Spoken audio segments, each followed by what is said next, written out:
அண்மை செய்தியை பார்த்துக் கொண்டிருக்கிறோம். டங்ஸ்டன் விவகாரம் தொடர்பாக மத்திய அரசு வெளியிட்டுள்ள விளக்கம் திமுக அரசின் பொய்களை வெட்ட வெளிச்சமாக்கியிருக்கிறது என்று எதிர்க்கட்சித் தலைவர் எடப்பாடி பழனிசாமி தெரிவித்திருக்கிறார்.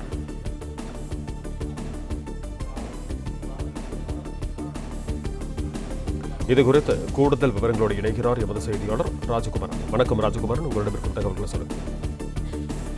மதுரை மாவட்டம் அரிட்டாபட்டி சுற்றுவட்டார பகுதியில் அமைய இருந்த டங்ஸ்டன் உரிமம் சுரங்கத்தை தற்காலிகமாக நிறுத்தி வைப்பதாக மத்திய அரசு தரப்பில் நேற்றைய தினம் அறிவிப்பு வெளியாகி இருந்தது. இந்த நிலையில்தான் மத்திய அரசு வெளியிட்ட அறிவிப்பின் மூலமாக திமுக அரசு எந்தவிதமான எதிர்ப்பையும் டங்ஸ்டன் சுரங்கத்திற்கு எதிராக முறையாக பதிவு செய்யவில்லை என்பது ஆதாரத்துடன் அம்பலமாகி இருப்பதாக எதிர்க்கட்சித் தலைவர் எடப்பாடி பழனிசாமி குற்றம் சாட்டியிருக்கின்றார். அதன்படி தன்னுடைய சமூக வலைதள பதிவில் டங்ஸ்டன் விவகாரம் தொடர்பாக மத்திய அரசு வெளியிட்டுள்ள விளக்கம் இந்த அரசின் பொய்களை நாடகங்களை வெட்ட வெளிச்சமாக்கியுள்ளது என்று திமுகவை குற்றம் சாட்டி பதிவிட்டிருக்கின்றார்.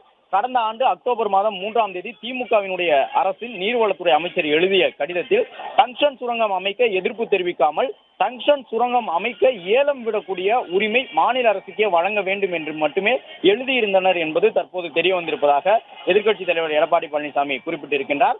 மேலும் கடந்த பிப்ரவரி மாதம் மத்திய அரசுக்கு எழுதப்பட்ட கடிதத்தில் ஏலம் நடத்த எந்த எதிர்ப்பையும் தமிழக அரசு பதிவு செய்யவில்லை என்றும் அவர் குற்றம் சாட்டியிருக்கின்றார். 2024 இந்த ஆண்டு பிப்ரவரியில் டங்ஸ்டன் சுரங்கம் அமைக்க ஏலம் தொடங்கியது முதல் இந்த ஆண்டின் 7/11/2024 வரை, அதாவது ஏல முடிவு வெளியாகும் வரை மாநில அரசிடம் இருந்து எந்தவித எதிர்ப்பும் வரவில்லை என்பது மத்திய அரசு மூலம் தெரிவிக்கப்பட்டிருப்பதாக தற்பொழுது எதிர்க்கட்சித் தலைவர் எடப்பாடி பழனிசாமி தெரிவித்திருக்கின்றார். இந்த இடைப்பட்ட 10 மாதங்களில் ஒரு முறை கூட எதிர்ப்பு தெரிவிக்காதது ஏன் என்றும் தமிழக அரசை நோக்கி அவர் கேள்வி எழுப்பியிருக்கின்றார்.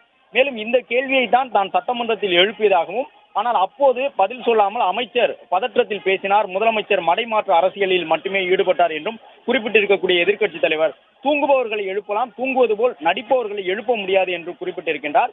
மேலும் உண்மை மீண்டும் அம்பலப்பட்டு இருக்கின்றது என்றும், மேலூர் மக்களுக்கு திமுக இழைத்துள்ள இந்த மாபெரும் துரோகத்திற்கு முதலமைச்சருக்கு தன்னுடைய கடும் கண்டனத்தை தெரிவிப்பதாகவும் குற்றம் சாட்டி இந்த பதிவினை வெளியிட்டுள்ளார்.